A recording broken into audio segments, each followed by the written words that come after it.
My name is Margaret. I am 19 and I have been with Plaza Park since October of 2020. Growing up was tough. I don't really feel like I got a chance to be a child, much less a teenager really, because it was sort of being born into survival mode. My mother she had schizophrenia, and my father was my father. When I was 13, we got evicted. And so then we were just homeless from there. So then it was mostly, like motels if we could, or on the streets if we could. But it was for the most part taking care of my mother and trying to keep her alive, and my father going to work every day and, coming back to pay for the motel and food.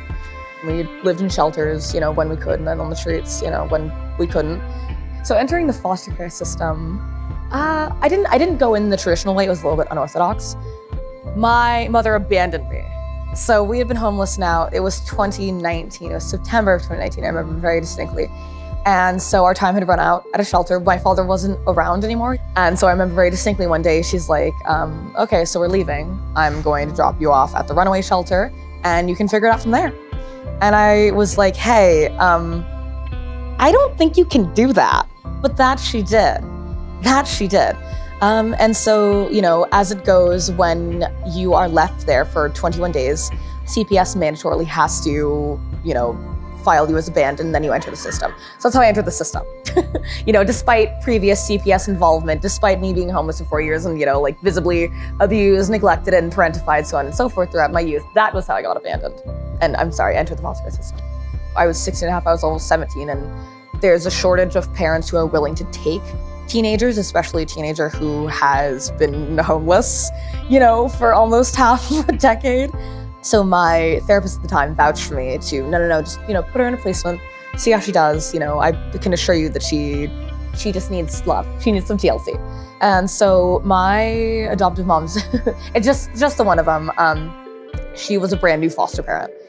And so then during the interview, the first thing I said was, I reached my hand across the table and said, hi, I'm Margaret. Are you going to take me home, please? They totally turned my life around. If it weren't for them, I would probably still be on the streets.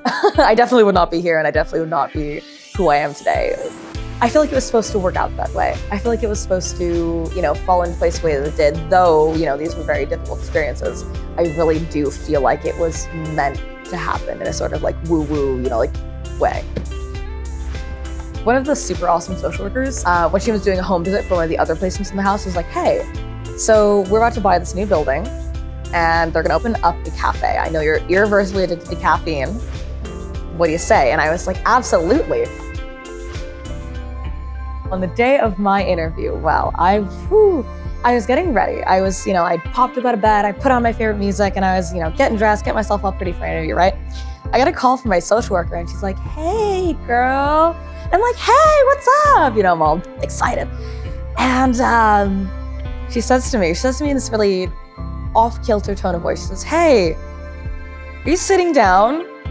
And I'm like, no, why would I be sitting down? I'm getting ready. I got my interview today. Don't you remember? I have to tell you something.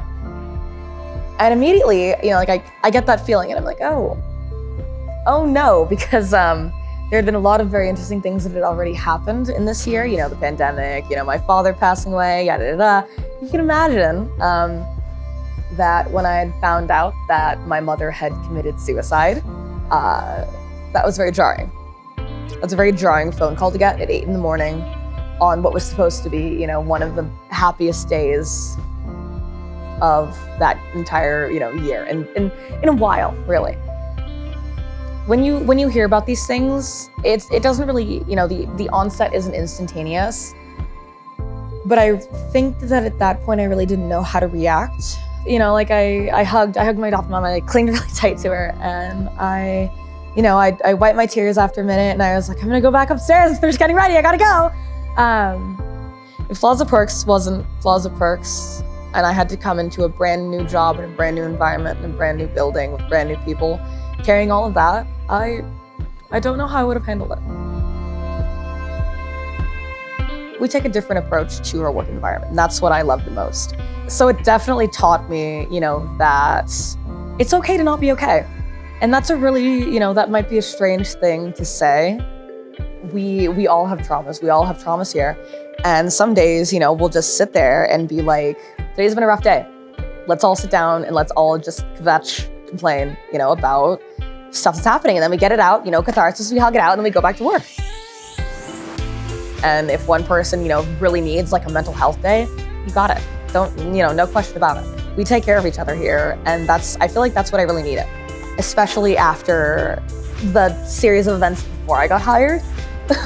Losing both of my biological parents that I'd been with for so long and, coming into a job, first job, moving out on my own, first time on my own. I needed that. I really did. I really did need that. There's two things you can do in life. There's two things. You can roll over and you can go, I'm done with this. I'm done with everything. Everything sucks. I'm gonna lay down and I'm just gonna give up. And what does that get you? That gets you nowhere. That gets you, stuck in a pit, not doing anything. Or you can go, okay, well, gee, that sucked. How can I move forward so that I'm not moping and dragging myself down? Because really, that's what life is. You can give up or you can try and keep going and you can work through it. Don't not never give up.